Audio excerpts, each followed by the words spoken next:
Hey everybody, happy New Year 2023 from all of us here at First Bite. Thank you so much for joining us as we venture into year 5 of this journey.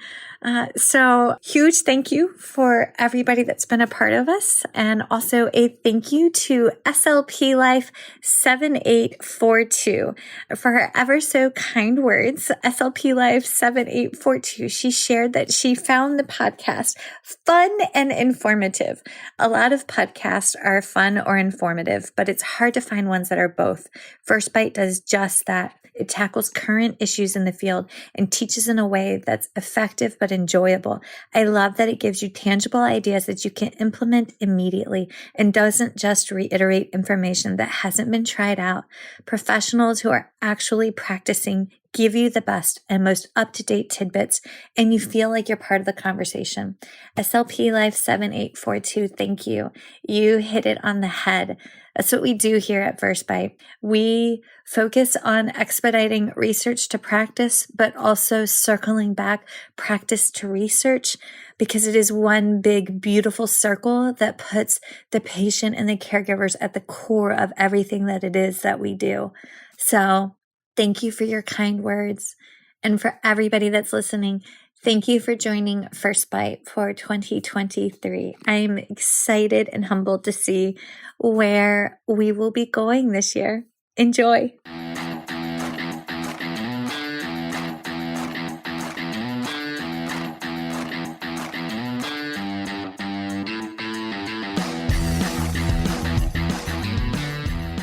Hi, folks, and welcome to First Bite.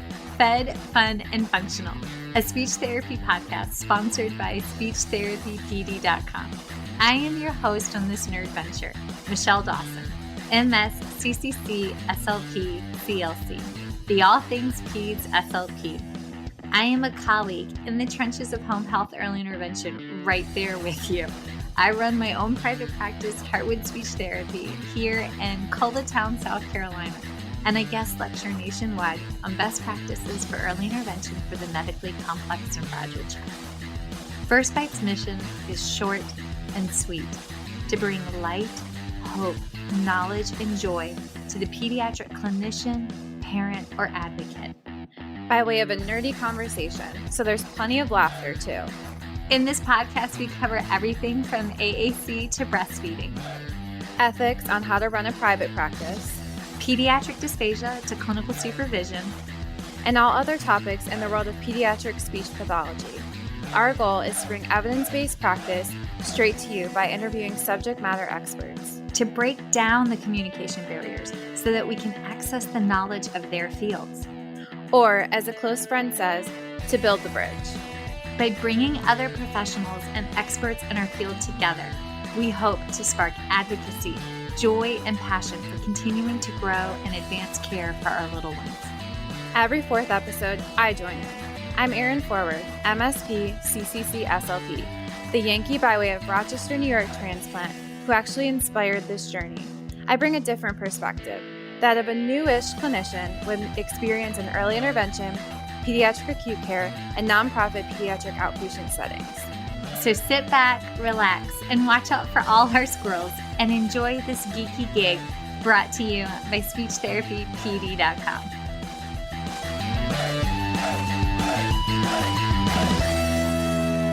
Okay, everybody, we are kicking off 2023 with absolute joy and passion, and with 2 women that fill my cup more than I could totally quantify. So our first episode of 2023 is set here to inspire you to embrace the neurodiversity affirming movement, especially as it pertains to the world of AAC for the littlest ones that we are called to serve. And I mean, we actually, honestly, behind the scenes, recorded this episode once before, and then the universe blinked and ate the recording. But then it turns out that it ate the recording perfectly timed because we needed to have a tornado warning, thankfully no tornado, and then extra coffee, and then for our guests to meet so that our village of like-minded, neurodiversity affirming, and trauma-informed clinicians could grow and expand. So today I have the lovely Erin Forward with me for all things mischief and mayhem. And I get to introduce Dr. Allison Bean, who's an associate professor with The Ohio State University. And she was my partner in crime and sitting next to me at the ASHA Topic Chair Committee meeting last fall. And we sat next to each other, and then all of the conversations and all the joy and laughter. And then there was lovely pints at some lobster brewery beer place down the corner. So you might be an SLP win. And she, after not knowing me other than just sitting next to me, she agreed to come on and share her passion for neurodiversity affirming care via AAC, which is something that we need to put more focus on. So we are kicking off 2023 with that. So yay. So Dr. Bean, thank you so much for coming on. It's so funny to hear you call me doctor. You should definitely just call me Allison. Okay, so Allison, hi. Well, Michelle, I am delighted to be here. And we were already talking ahead of time, and we both agreed that was good that the universe blinked. So I could also meet Erin, and we could have this conversation again because we had so much fun last time. Yes, so thank you. Thank you for having me on. Yes. And Zencaster, thank you for contributing to the blip. But okay, so we kind of got to side talking before we even hit recording about how boys, nephews, and sons all need to remember to wear deodorant and brush their teeth and do all of the things. But there's been all of this laughter around our profession and how we can put joy into it. And I love that because we have to love what we do.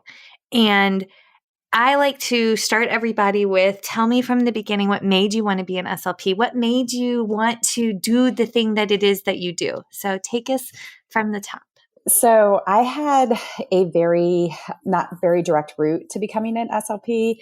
And so a lot of our undergraduates, it's really amazing. I had never heard of speech language pathology. Erin, I don't know if you came in knowing what you wanted to do. Most of our undergrads do actually come in knowing they want to be a speech language pathologist. And I went to school on a swimming scholarship, and I knew I wanted to swim. And, I was not a great student, wasn't going to my 8 a.m. classes, just really wasn't that into school, but decided it was better to be in school than it was to be working. And so that's where I was for the first couple of years when I was doing my GE courses. And I also felt really lost in terms of what I wanted to do. And I have an older sister who wanted to be a veterinarian from the time she was in second grade. And she is. My cousin, who's older, wanted to be a pediatrician from the time she was in kindergarten. She is. And then I was like, oh my God, how am I surrounded by people who know exactly what they want to do? So I first thought maybe I would do psychology because I started liking my psychology classes. And I told my mom, and my mom said, well, don't do that because if you're going to, go on to a career in psychology, you have to get your doctorate. And we all know you don't want to go to school for that. And I was like, you are right. There is no way I would go back to school for that. Ironically enough, I did.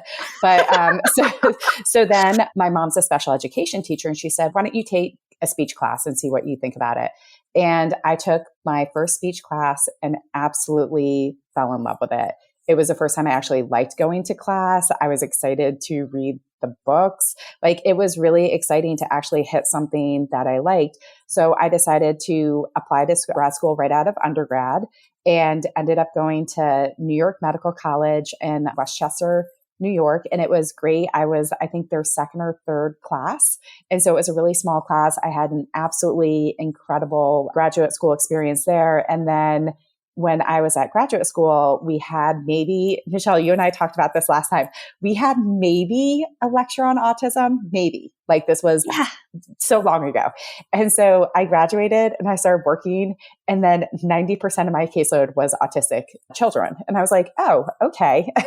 And I loved it. Absolutely loved it. I did birth to 3, and then I did a preschool for kids with autism, and just had the best time ever. I loved my families I worked with. I loved the kids I was working with. And it was just a really good fit population-wise for me. And when I was working, I found that some of my kids just absolutely took off in therapy. They just were doing amazing. And then another set of kids who I was doing the same exact stuff with, and really, just really were not taking off in the same way. And so I went back to get my Ph.D., to figure out how children with autism learn so that way we can better support them to have better outcomes.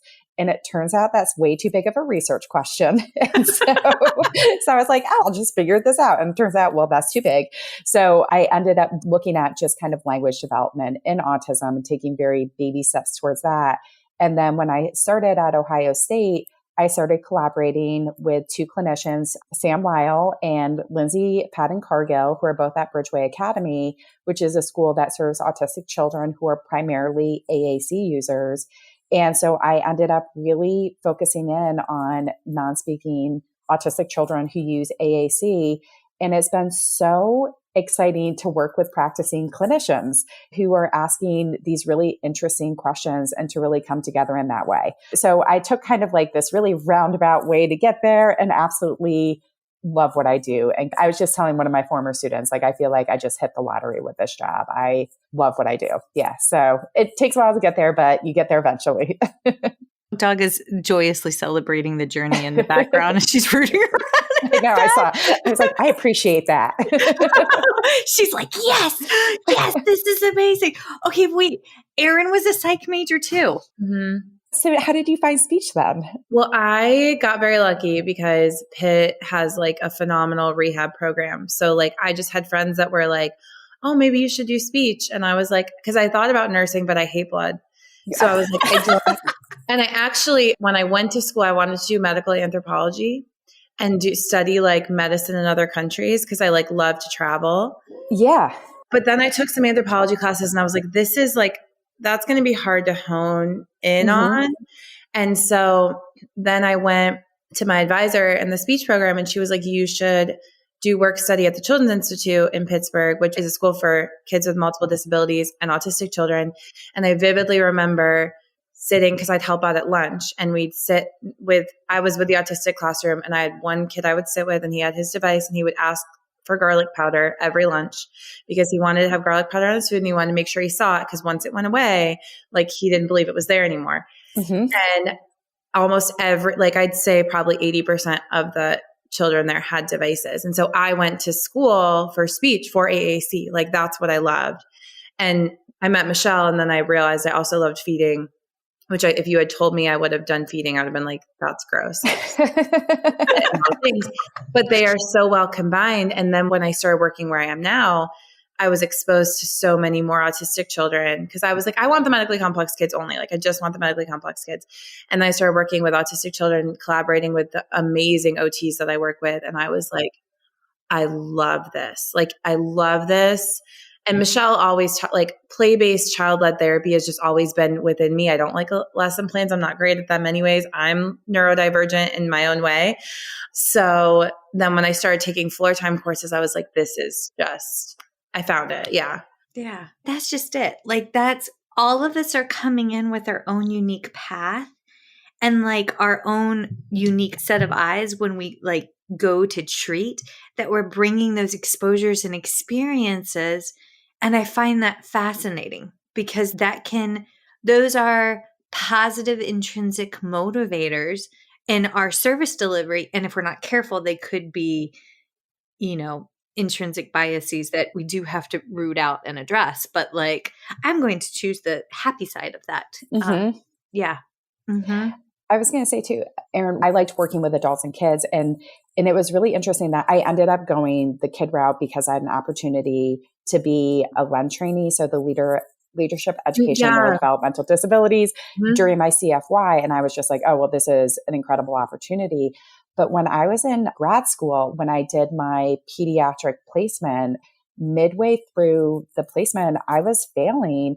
And it was because I'd forgotten how to play. And my supervisor had to sit down and have a conversation with me about it. And then when I and so I'm glad that you had remembered how to play because like I rediscovered how to do it. And I was like, oh my gosh, this is amazing. And it's amazing for the kids. It's amazing as adults to be playing all the time. And, there's research that shows if you're having fun, you learn better. And so like, that's great that you were able to tap into that right away because I had to figure out how to do it again, which was fun, Well, Michelle might tell you I didn't right away. But I think for me, I didn't.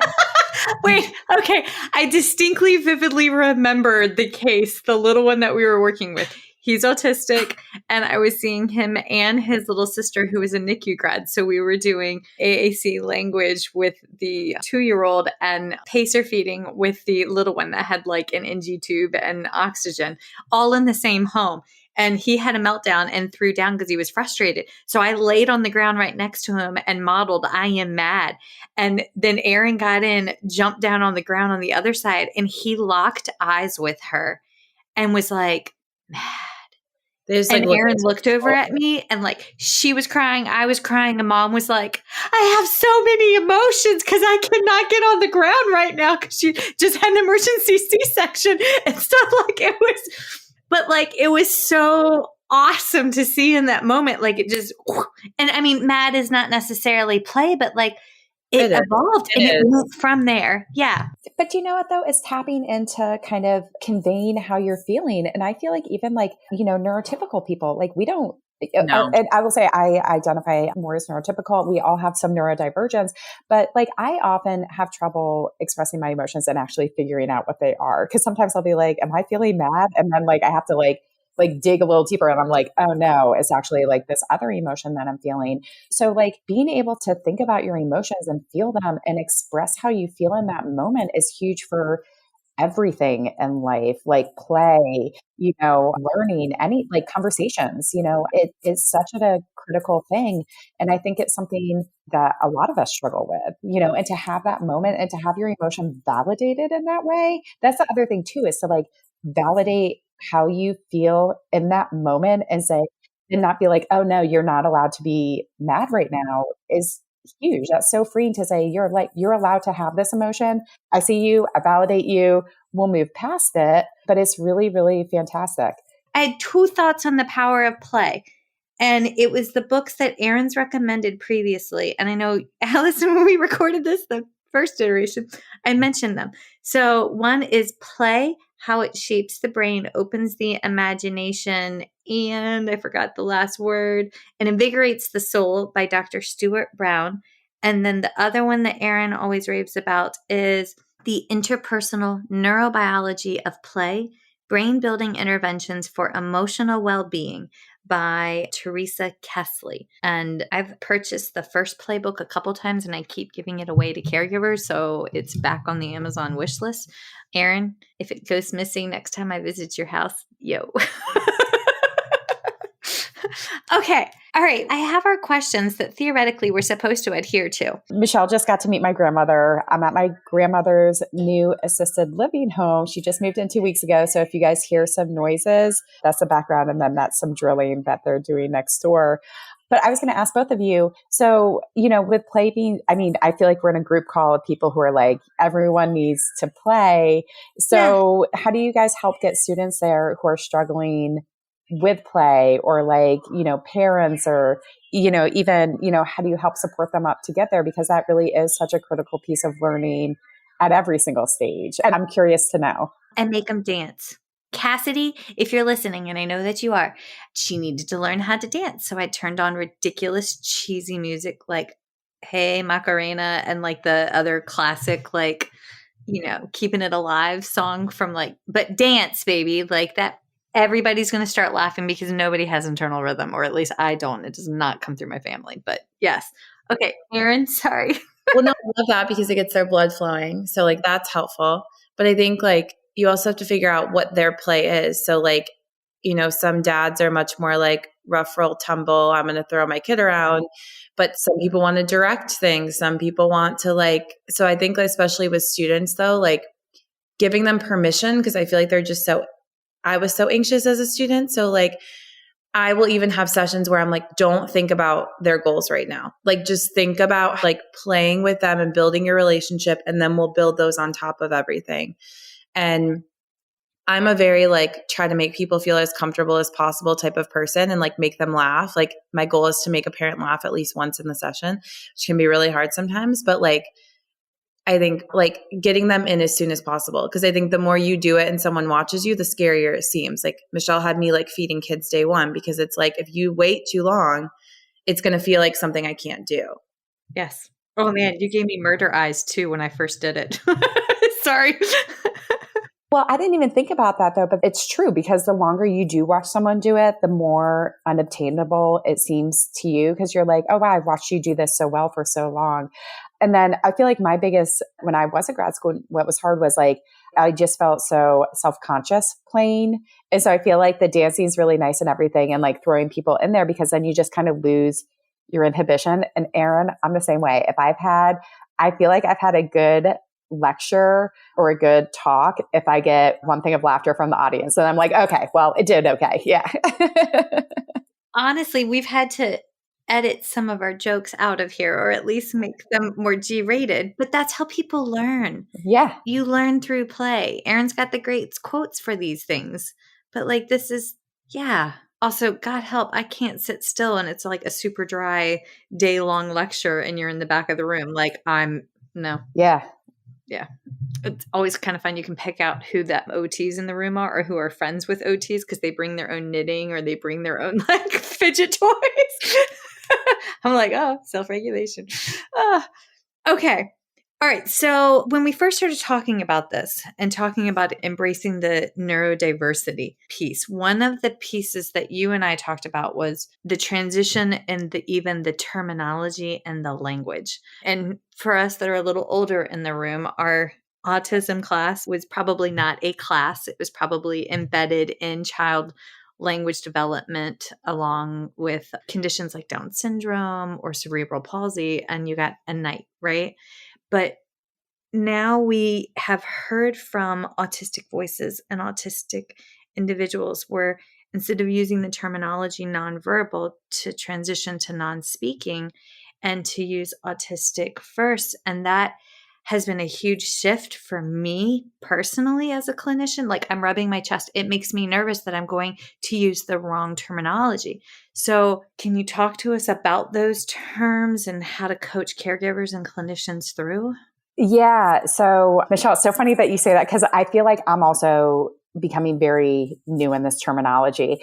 And you guys heard me do it where I say we sometimes, and then instead of saying I, and we, as speech language pathologists, we know that language is incredibly powerful, right? So really trying to make sure, I really try and focus on making sure I'm using the right language, and I mess up all the time. Like it is still, I am on a journey. We're starting to do these really great trainings in diversity, equity, and inclusion because this was a need for the faculty, staff, and students at Ohio State. And it has been incredibly enlightening in terms of just kind of like really thinking about the words you're using, really thinking about how you're talking about things, and then recognizing that everyone's on a journey. So I will just say I will mess up again during this podcast and continue to try and catch myself.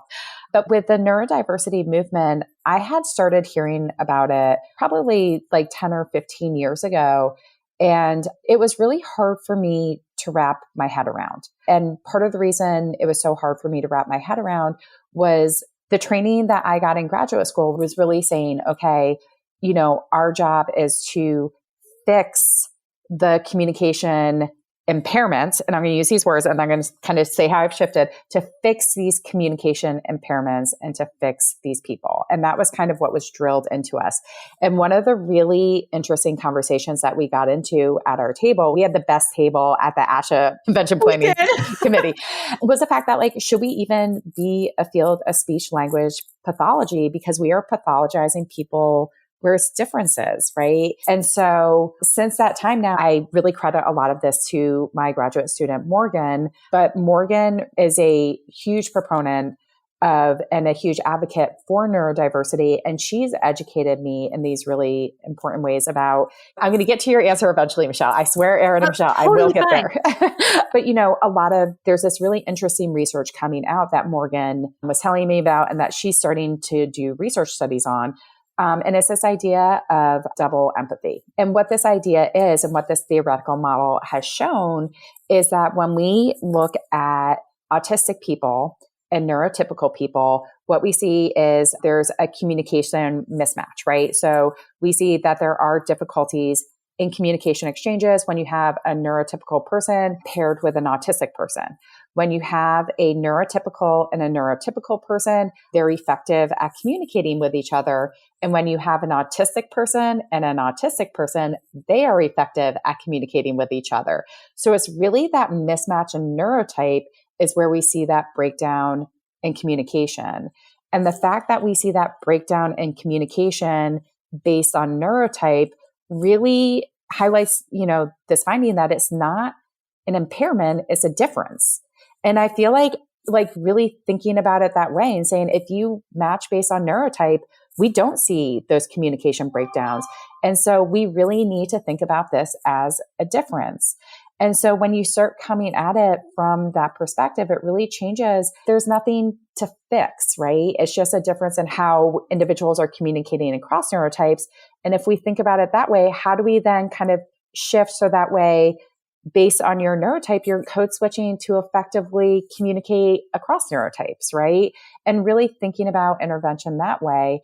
And that's why I think it becomes, so I think it's critical for us to begin to describe this as a difference rather than an impairment, because research is showing it is a difference, not an impairment. And then really, really being aware of what the autistic community is saying.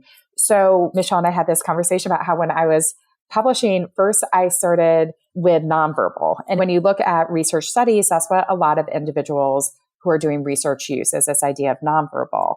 But then when you look at how we're defining nonverbal, there's no consistency across research studies. And so this is the same problem that researchers ran into with this idea, or with the terminology functional communication.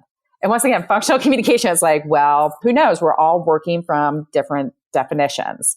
And so that was the same thing that's happening in the research with nonverbal, and when you look at research studies, Lynn Cagle did this wonderful scoping or systematic review in 2020, looking to see how are researchers defining nonverbal when they talk about doing research with autistic nonverbal individuals. And what they find is there's no consistency in definition.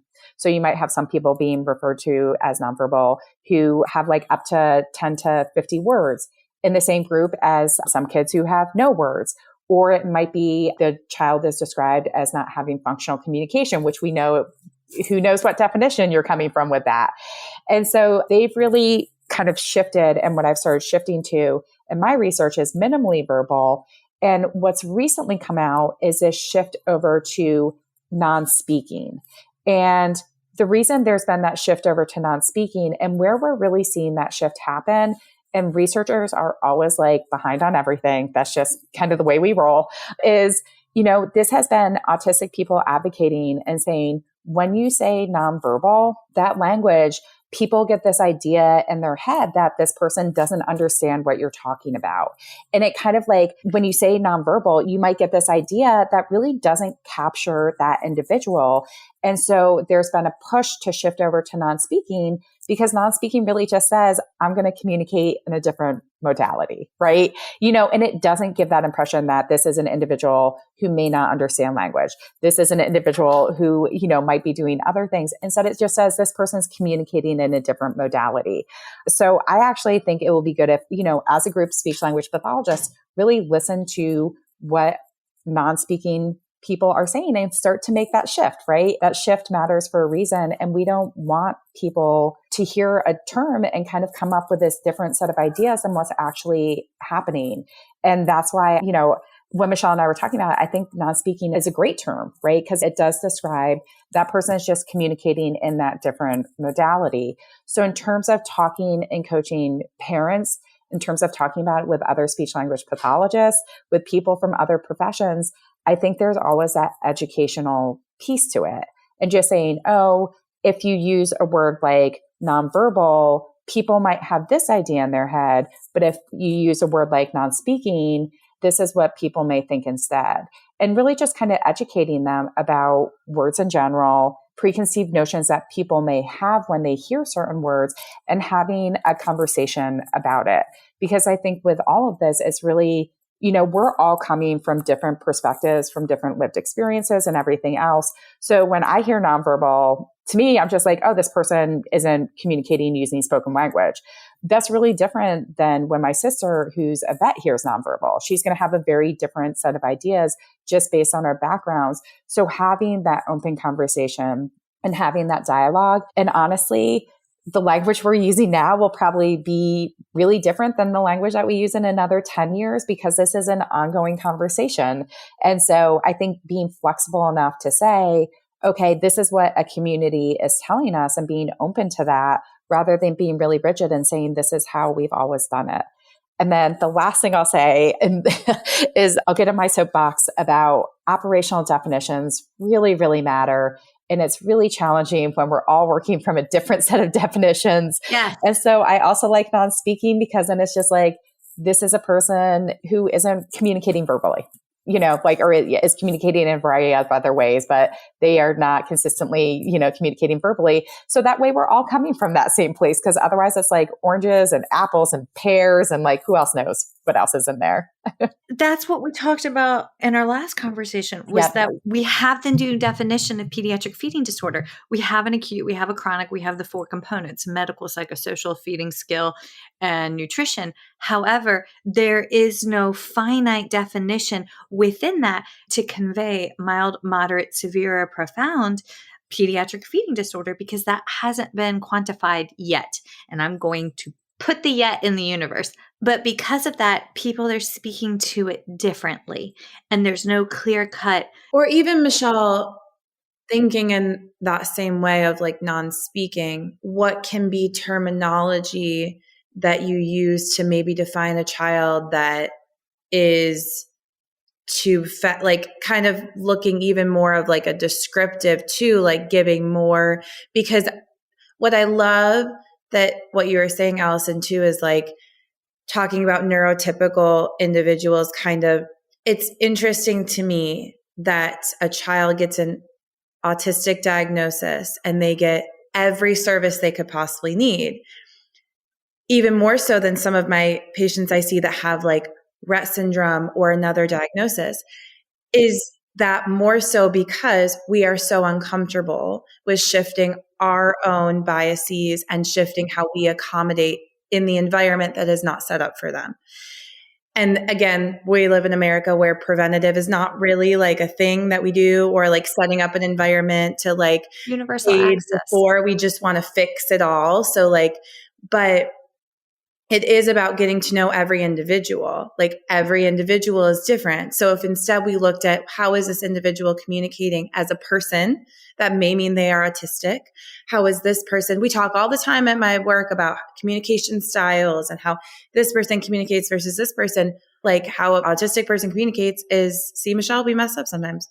All the time. Like, but were we taking a step back, I think is hard for people. And yes, that may mean I have to say more words to describe someone, but don't they deserve that? They're bigger than just one label. Yes. Yes. So, like, yeah. Don't we all want to be bigger than one label? I mean, I think about it for anybody. If, someone just, looked at me and was like, female, I'd be like, oh my gosh, I'm a lot more than that. I have a lot of things. So I don't think one label should be for anybody, because that boxes all of us into our preconceived notions about that specific word, And so I really like that idea of using a lot of language to describe someone. When Michelle and I have been talking about the pediatric issue, the issue that you guys are running into with pediatric feeding, I haven't done any feeding since I was like in grad school. So I feel like this is so far outside of what I do. But, and Erin, I'd be interested to get your take on this. So I was telling Michelle about how the clinicians I'm working with, we were talking about how hard it is to describe the amount of scaffolding that you're providing to someone who uses AAC.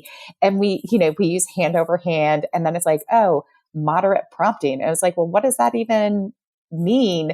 And so we put a paper out in JSLHR, a viewpoint paper about trying to take some of the language from the FIMS, the functional independent measures.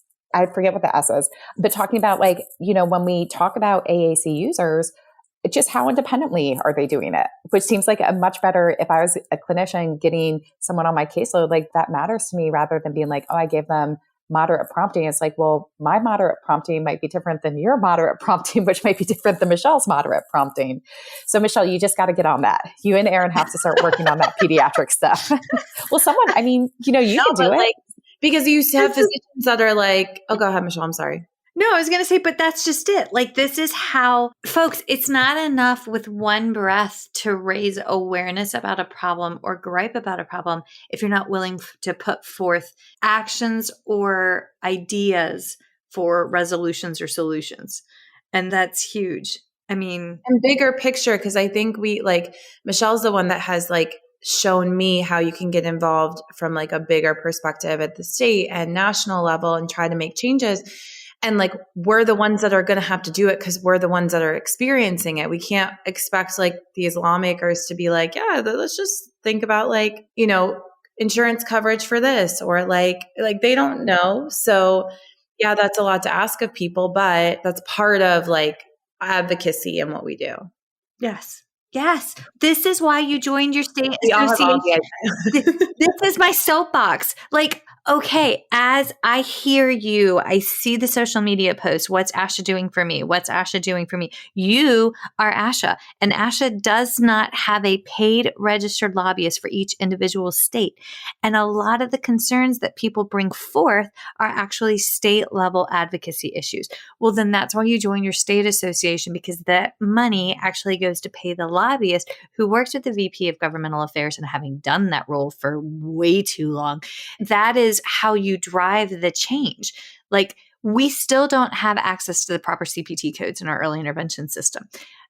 Okay, it is 2023. Theoretically, it's November of 2022 when we're recording this. If it has changed, I will eat those words. But in this moment, I have access within our state early intervention system to 92609, which is utilization of a speech generating device for treatment. I do not have access to the CPT code for a non-speech generating device, to program a device, or to eval for a device. But I can treat. What the hey? Oh, I know. I have testified. We have had meetings. Erin has. Is it better in Ohio, Allison? Because by the time people get in Ohio.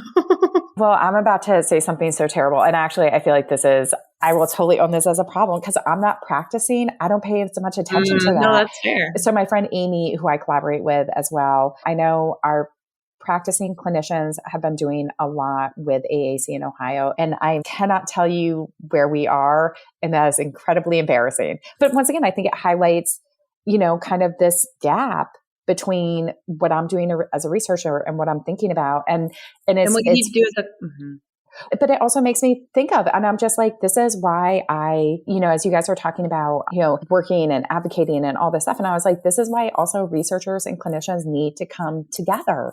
Yes. Because when I went back to school, I was like, I really care about doing clinically relevant research. I feel very committed to it. And I am able to do what I see as clinically relevant research. I'm not sure if everyone who read my research would agree with it, but it's working with SLPs who are practicing and saying, this is what these are the issues we're running into. This is what we need to try and begin to understand.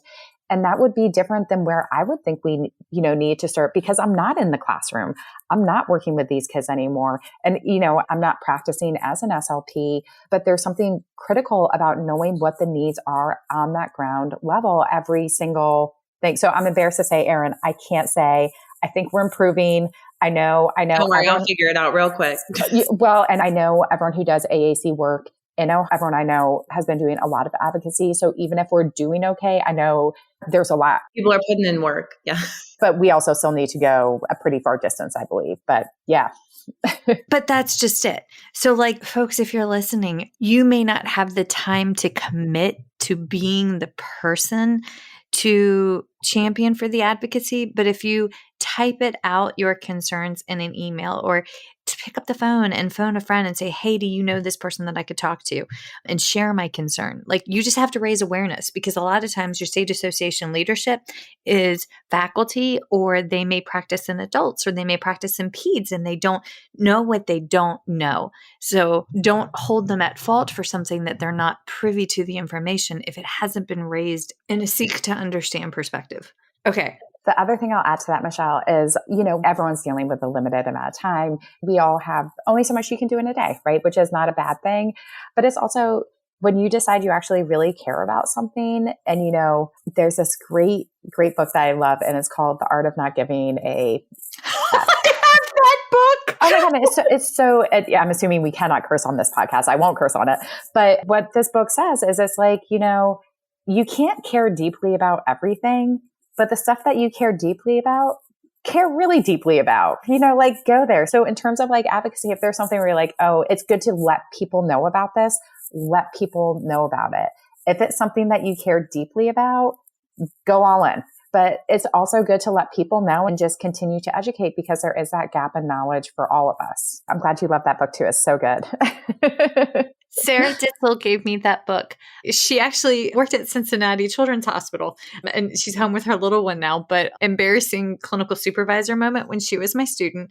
I had just stopped breastfeeding, and we were walking down the baby aisle, and I was trying to explain why the medula calma bottle nipple was really cool, because it recreated like the milk ducts and the breast tissue on the surface of the bottle. So without thinking, it's really kind of cool. I grabbed her hand and I put her hand on my boob and was like, it feels just like this. Like, do you feel the milk ducts? Like, I know I've stopped breastfeeding, but they're still there.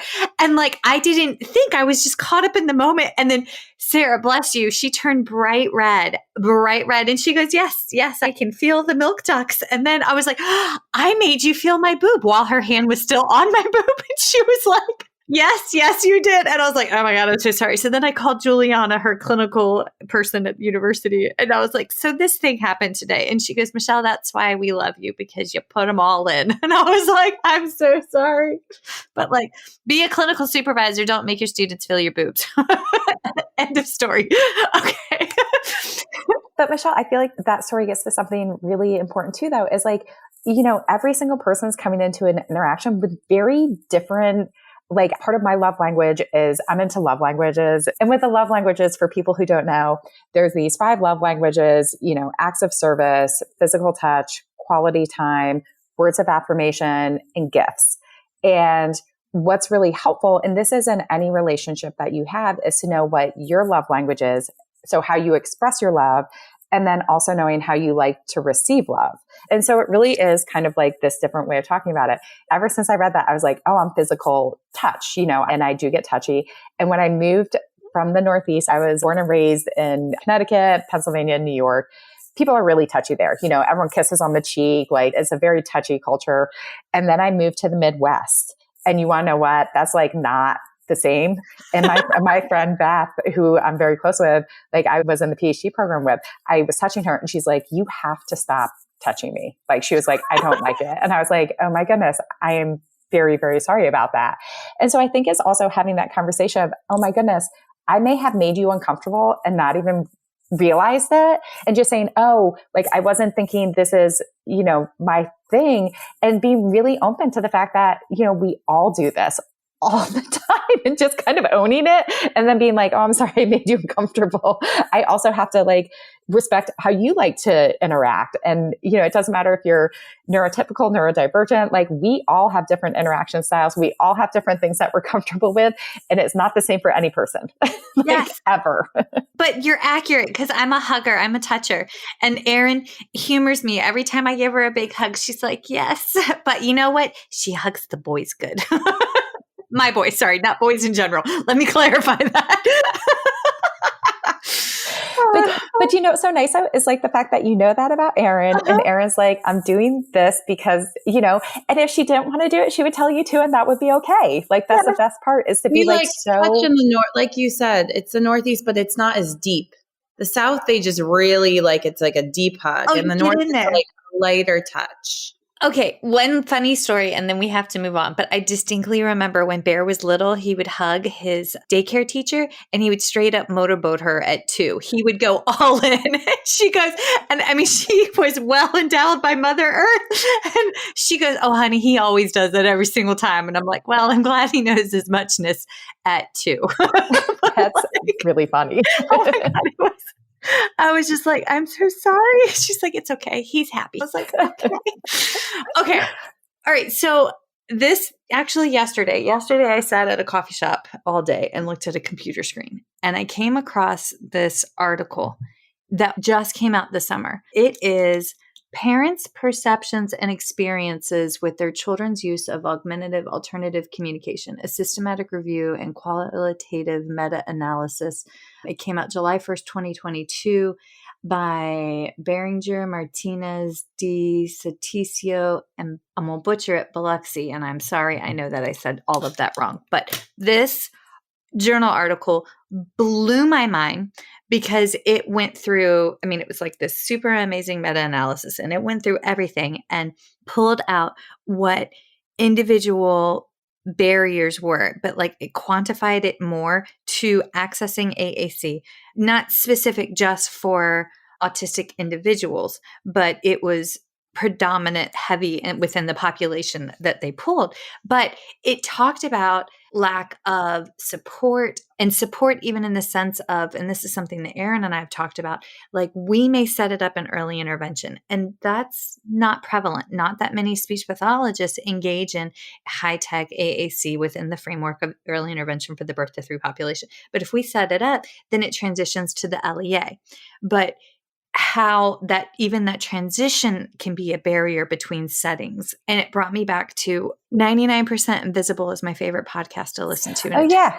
Yes. Okay. If you haven't listened to 99% Invisible with Roman Mars, I like his voice, it's very funny, but they talk about the history of design of everything. And they actually had an episode talking about universal access, right?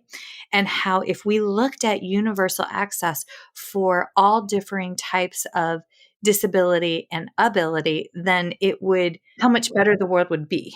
And it made me think of these barriers. So how do we engage and coach caregivers through why we need to embrace AAC, especially speech generating, but how do we do this from like a neurodiversity affirming care? And that is 4 research projects and 1 very long-winded question, and we only have 15 minutes. So this came up with some research I did with Sam and Lindsay and then some of my students.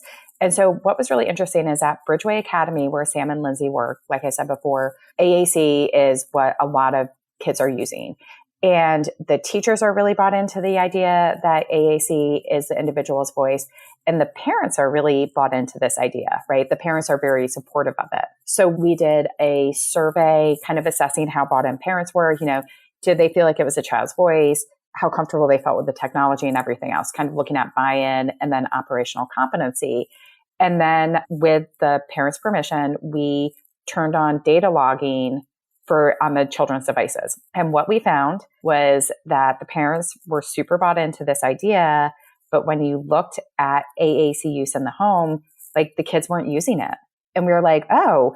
And so we then ended up with a different research question. And we were like, wow, there seems to be this really interesting disconnect between, these parents are really bought into this. And you'll talk to them and you're like, yeah, you guys are 100% bought into this, but it's not being used at the home. So how do we bridge this gap?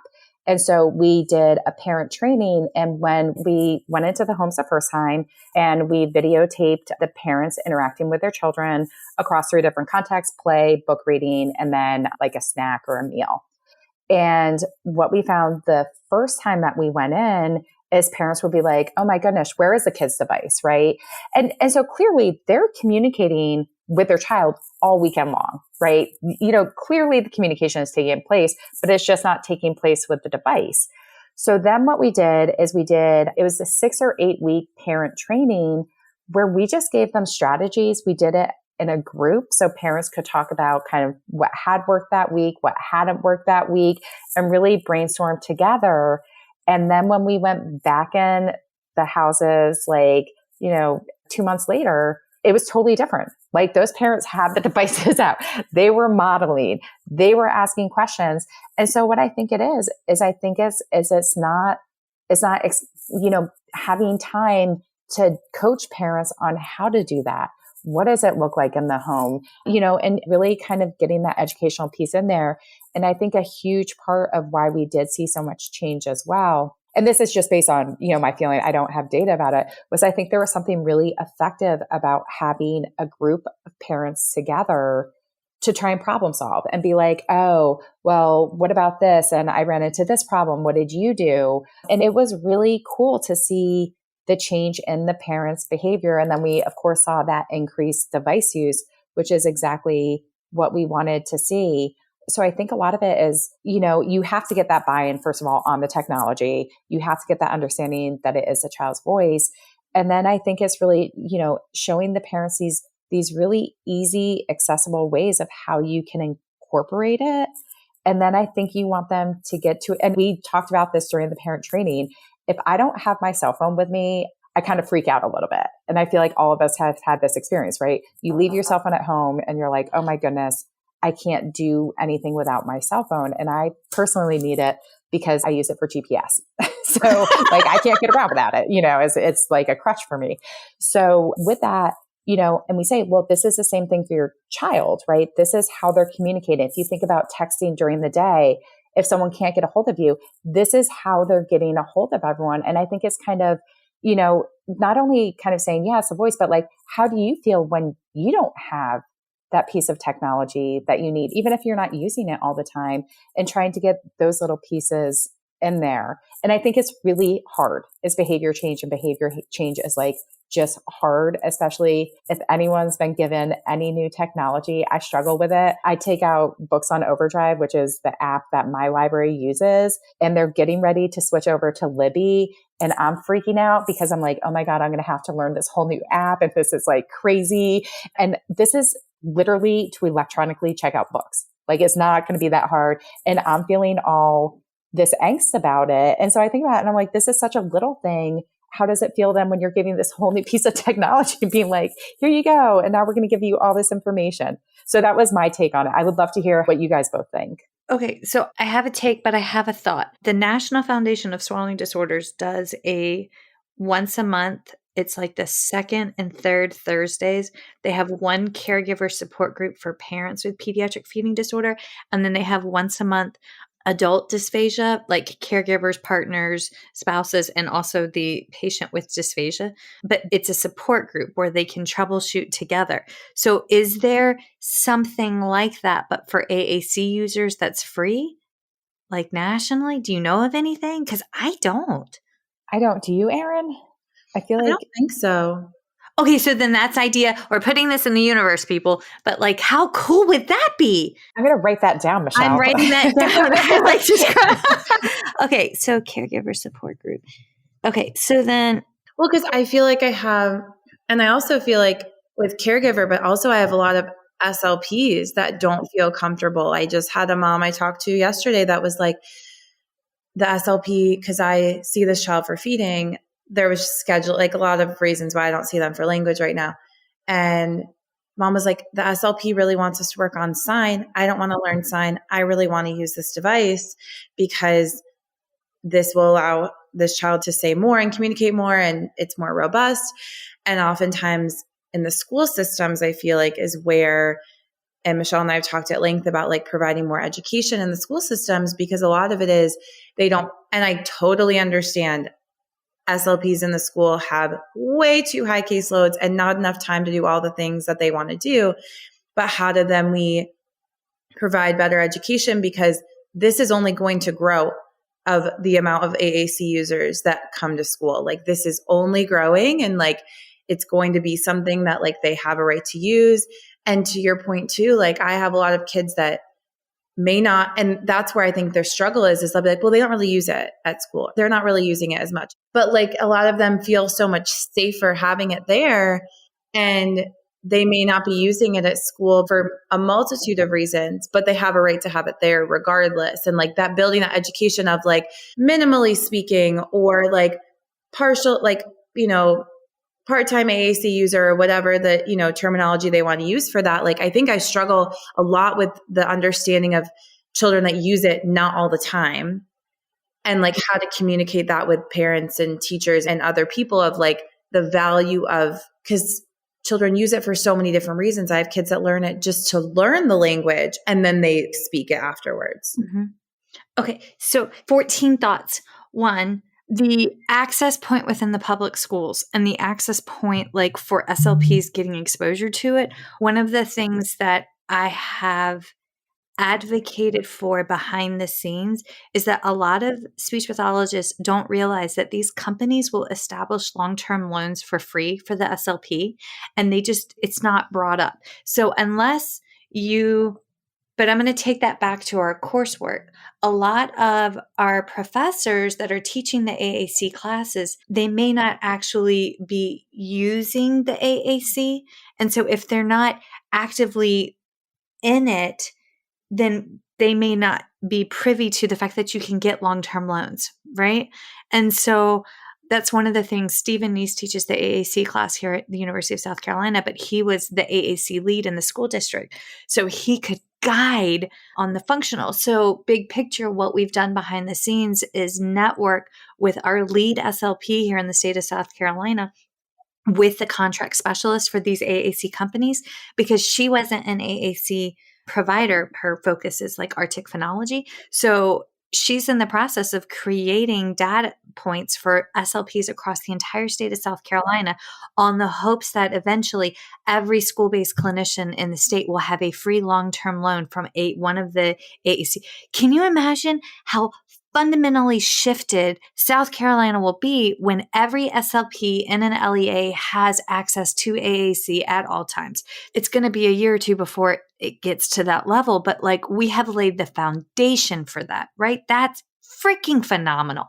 And with respect to the early intervention, just like you said, how you plug it into like those daily routines, this is why in the framework of early intervention, SLPs, we need to be conducting the family guided routines-based interview to find out how and where the point of system breakdowns for communication and where families actually have ability to plug in and carry over our activities. Because case in point, I have a little girl who is 2.5 on my caseload, does not yet have an autism diagnosis, but it is coming. And when we did the family guided routines-based interview with the mom and went through the mom's entire day, mom is literally only sleeping 2 to 3 hours every single night. She works all night long as LPN and then is up with her 3 children.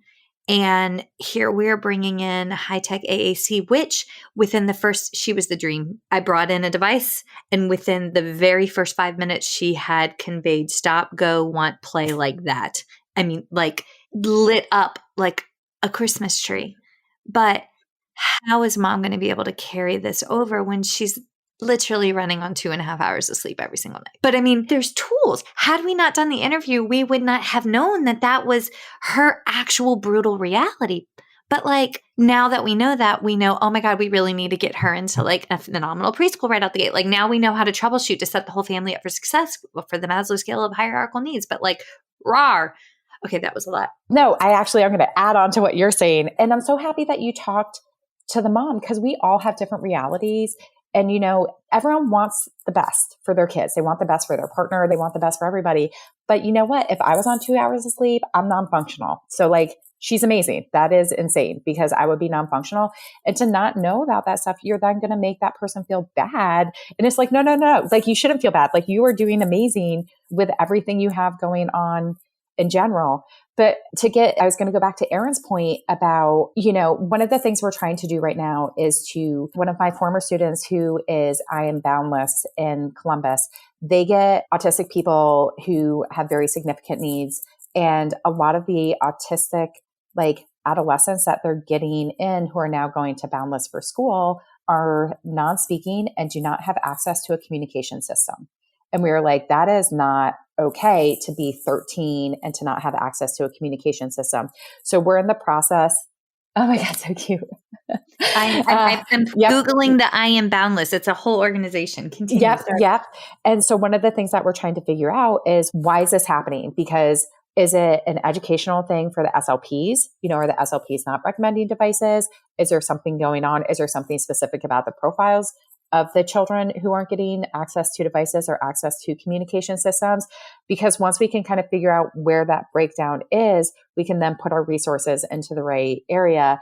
And one of the things that, you know, just kind of doing a quick scan of the data we've gotten so far is a lot of the families, English is not their native language.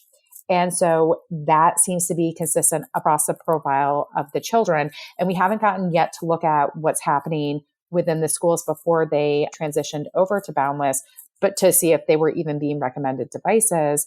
Recent research has also suggested that SLPs, even though we are doing a lot more graduate level training, still don't feel comfortable doing AAC. And I think we need to kind of continue to educate that I'm a language researcher.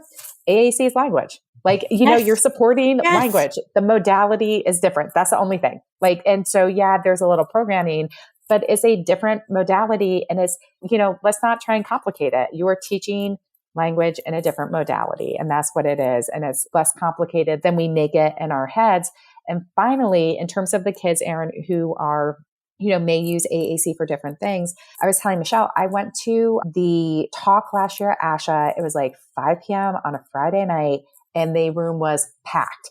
And it was 3 autistic SLPs talking about how to write neurodiversity affirming goals and neurodiversity affirming reports. And one of the things that they had in there was having consistent access to AAC, because even if an individual does use verbal language to communicate, they might be more comfortable in different situations using AAC. And we've seen one of my former students, one of her very good friends is autistic. She can speak very fluently verbally, and she prefers AAC. That is her preferred method of communication. And so let's also do that. Like, if that's your preferred method, great. You know, that's great. Then you can communicate that way. Then we're giving you access to a language system that you're most comfortable with. And if you're more comfortable with it, you're going to communicate and engage more, right? So I think also educating people that just because you can speak doesn't mean that's your preferred modality. And you should have access to all the modalities that you're comfortable with. And you may shift around. Yes. But we say the same for the little ones that we work with that have hearing impairments. They may choose spoken language, and they may choose ASL, or they may choose both. And there's power and joy there. Mm-hmm. And I think too, like, and where I'm really excited about, like, more research hopefully being done and coming out is with our Gestalt language processors and AAC users, because I like, especially with the intonation and like how to make AAC devices more rhythmic, and also acknowledge that like people will be like, their language isn't functional. And you're like, it is functional. And it may be a script for a movie, but like it does mean something, and it's our job to figure out what that is. But like, I find it so interesting. I'm like, I just like thinking about, it's just so interesting to me. And the beauty of how they use language and the emotion behind it and the intonation. I'm just always like, and I will sit back and just listen for a long time, because I'm like, I need to figure this out and not assume what you're saying. And I need to like, but figuring out how to like make AAC more melodic. It's so interesting. I love that you're stepping back and saying, I'm going to try and figure this out, because it's a difference. You're just communicating differently. And then I think about all the time, I use so many scripts of my own scripts all day long. Like everyone does, you know, I've got my script in the elevator. And it's just like, and I think about when I use it, and it's when, you know, I might be more tired. I want to decrease my processing load, but I want to connect and interact with this person.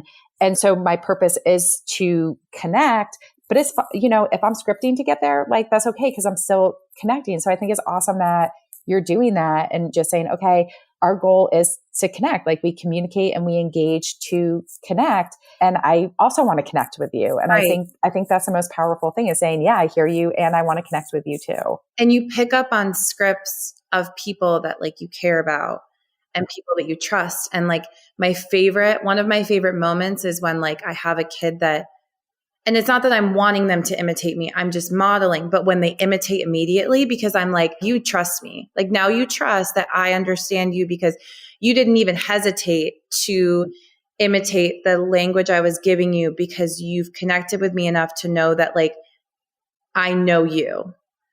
Because it takes a lot longer for that to happen. So it's like focusing on that connection and that understanding. Like you have to understand them first before they're going to be like, anything you have to say is within what they're trying to express. And I would say too, like, so when I'm interacting with someone, I'm trying to understand, but they're also trying to understand me. You know, like every person comes into an interaction, we're like, oh, it's so straightforward. I'm a really straightforward communicator. No one is. Like no one. And so like you also, I think is also really good to like reflect on how hard that kid is working to like figure out what you're trying to do and to connect. And they're working just as hard as you're working with them, which says about how meaningful that connection is. Yeah. Oh, Erin, I would have you and Michelle as my SLPs.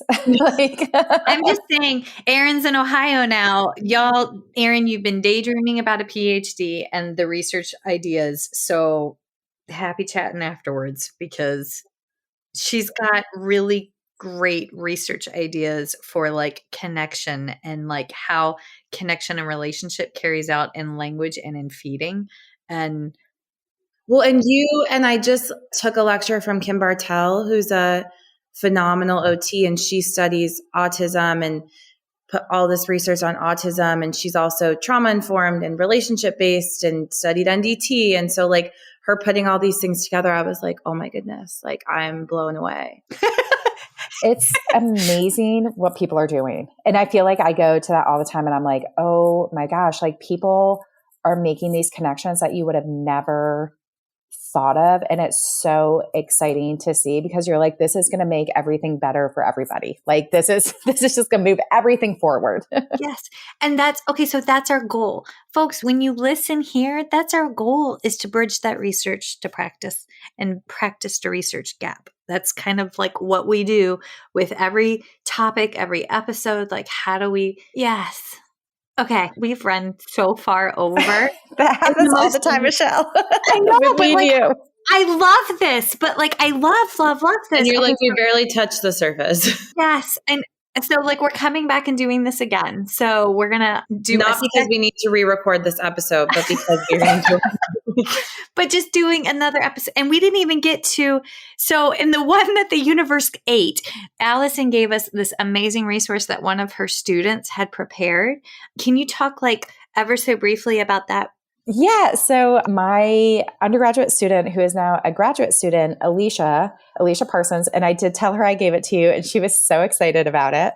She was our undergrad chair for education.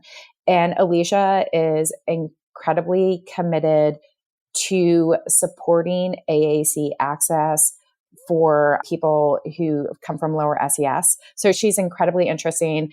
Alicia, she wrote an amazing blog post for ASHA about being an autistic undergraduate who's pursuing a career in speech language pathology. Now she's our graduate student and she is just killing it and she's amazing. And she put together this incredible research poster that really looked at what are the myths around AAC and then what can you tell parents? And I had put it back on my desktop because I was hoping we would get to this again. And one of the things that she talks about in there is this, one of the common myths that she talks about is this idea that AAC is a last resort in speech language pathology. And we know it shouldn't be a last resort, right? We know, and it's so exciting to hear, Erin, that you and Michelle are getting AAC in there right away because it's not a last resort. It's like another tool to support language development. And so it's great if more people will be getting it in there for early intervention. Another myth is that AAC is only for non-speaking people. Once again, AAC is good even if you're someone who does communicate verbally. It's that other modality. So that way you have access to both. And then this idea that there's cognitive prerequisites. So I sent Michelle the poster and the fact sheet that Alicia had put together. And she has the common myths, then she has the reality. And because she's amazing, she has a QR code that then has all the resources. And I was like, oh, you can do a lot of stuff with technology I don't know how to do. Like QR codes, I feel like I'm only just figuring them out now. So I did send that to Michelle, who said she would put it out. So if you ever need to educate people about AAC, this has all of that information and it has the research to back everything up. And then I would also encourage everyone to read Alicia's blog post about her experiences as an autistic undergraduate in speech language pathology because it's really interesting and enlightening. Yep. And that is Alicia right there. She's amazing. Mm-hmm. Mm-hmm. Got it. Yep. Amazing. Thank you. Yes. Okay. So I'm going to post and hyperlink her article. Oh, perfect. Yes. And I'm also, folks, check out the First Bite Instagram account because I'm going to hyperlink the article within our link tree and the resource there. So I'll put all of that up later today. She radiates kindness. She's beautiful, but like, it's just like it exudes from her being. We were talking about ASHA this year, and hopefully she'll be putting in a project for ASHA next year. I'm not sure if she's going to do a capstone with us or a thesis. Either way, she'll do something amazing because she always does. So we were talking, and I already said I really want to be her mentor, or her advisor, regardless if she does a capstone or a thesis. Because she's been working with me since she was an undergrad, and we have a wonderful working relationship. And so I'm hopeful that, and she and I talked about that she'll put in for ASHA for next year. And so she'll get to go and do everything. But Michelle and I were talking about this last time. And Erin, this is clearly Michelle's experience with you. Working with students is the greatest thing in the world. Like, everyone comes in I feel like I learn way more from my students than they ever learn from me. I work with students who are a million times smarter than I am. And it is so exciting to see people coming in with this enthusiasm and this desire to change the world. And they're not jaded, and they're excited, and they're coming at from like this fresh perspective. And students they make my job wonderful. I love my students, and I love to go on to see all the amazing things that they do. So, yeah. And folks, that's why in the clinical world, we take and serve as clinical supervisors. Yep. Yes. Oh my gosh. Okay. Wicked over. Okay. So folks, it's several months away, but in November, come see Dr. Allison Bean's amazing contributions and leadership as she's co-led the autistic populations for ASHA 2023 in Boston. Yep. And I'm going to give a shout out to Rhiannon Leister, who is my co-chair, who is absolutely phenomenal. So also check out all the great work that Rhiannon is doing too. She's incredible. Yes. And then we will hit us up on First Bite Podcast to get the links to all of the resources that she highlighted today. First Bite Podcast on Instagram. I think it just says First Bite Podcast. I should probably know my own Instagram handle, but that's complicated. And then, we appreciate it when you hit us up with 5 stars or a joyful review on Apple Podcast. And those are all the shameless plugs that I still feel nervous and awkward as I cover my hands when I go to do them. So, Erin, final thoughts? Oh, I wasn't prepared for that. Sorry. I love how you just looked at me like, oh, shit. Okay. Well, everybody, thank you. Allison, thank you so much. And I cannot wait to have Morgan on and to have you back. Yeah. Thank you both so much, Erin. It was really, really fun to meet you. Michelle, it's always fun talking. And I feel like you and I could talk for eons together and never run out of conversation. So as always, it was wonderful. Thank you. Feeding Matters guides system-wide changes by uniting caregivers, professionals, and community partners under the Pediatric Feeding Disorder Alliance. So what is this alliance? The Alliance is an open access collaborative community focused on achieving strategic goals within 3 focus areas: education, advocacy, and research. So who is the Alliance? It's you. The Alliance is open to any person passionate about improving care for children with a pediatric feeding disorder. To date, 187 professionals, caregivers, and partners have joined the Alliance. You can join today by visiting the Feeding Matters website at www.feedingmatters.org. Click on PFD Alliance tab and sign up today. Change is possible when we work together. That's a wrap, folks. Once again, thank you for listening to First Bite, fed, fun, and functional. I'm your humble but yet sassy host, Michelle Dawson, the All Things Peds SLP. This podcast is part of a course offered for continuing education through speechtherapypd.com. Please check out the website if you'd like to learn more about CEU opportunities for this episode, as well as the ones that are archived. And as always, remember, feed your mind, feed your soul, be kind, and feed those babies.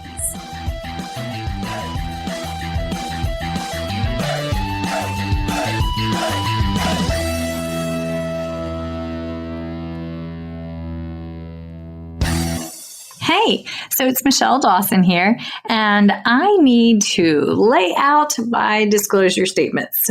So if you ever wondered how bad my ADD, ADHD, and lack of sleep Monday through Monday actually as well. Here you go. These are my non-financial disclosure statements.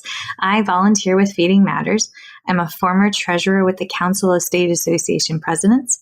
I'm a past president with the South Carolina Speech Language Hearing Association. I am a current member of both ASHA and CCC-SLP. And for this year, for 2021, I volunteered for the Pediatric Feeding Disorder Planning Committee for the ASHA 2021 convention. My financial disclosures.